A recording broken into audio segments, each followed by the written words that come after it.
Gareth, today we're continuing to talk about being well prepared to handle potential rejection in the case of a commercial conversation with a customer.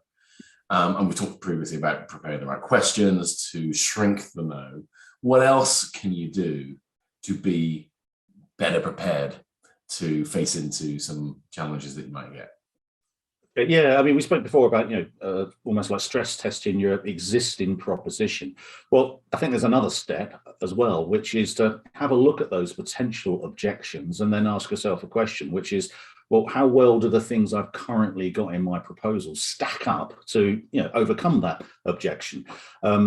And that's something that just, there might be a small amount of adjustment. There might be something you can add to your proposal that just, tips it over the edge and therefore makes it, much more likely for that objection, again, to disappear before it even comes up.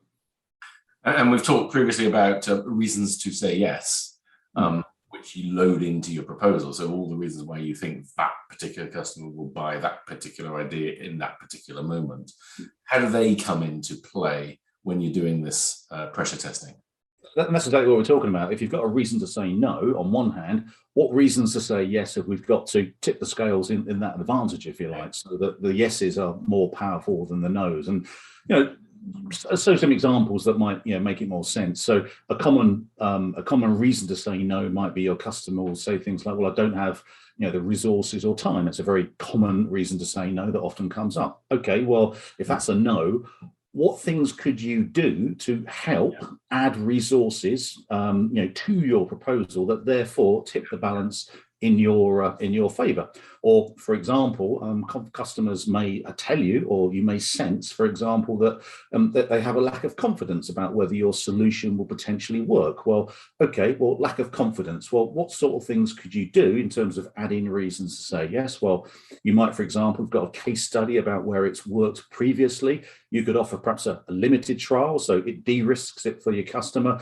Or, for example, you could check out how comfortable they'd be talking to somebody else who had used a similar solution to, again, give them confidence. So, again, what you're doing is you're adding reasons to say yes to your proposal that, again, outweigh that potential no.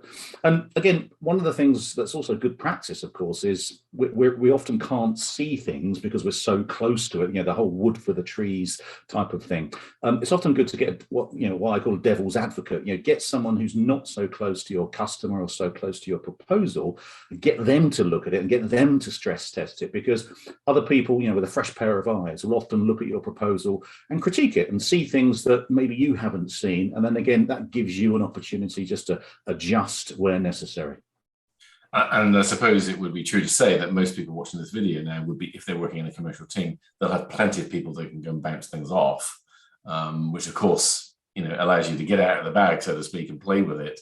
So you really get that sense of whether it's going to land or not. It's great advice. Yeah. Thank you, Gareth.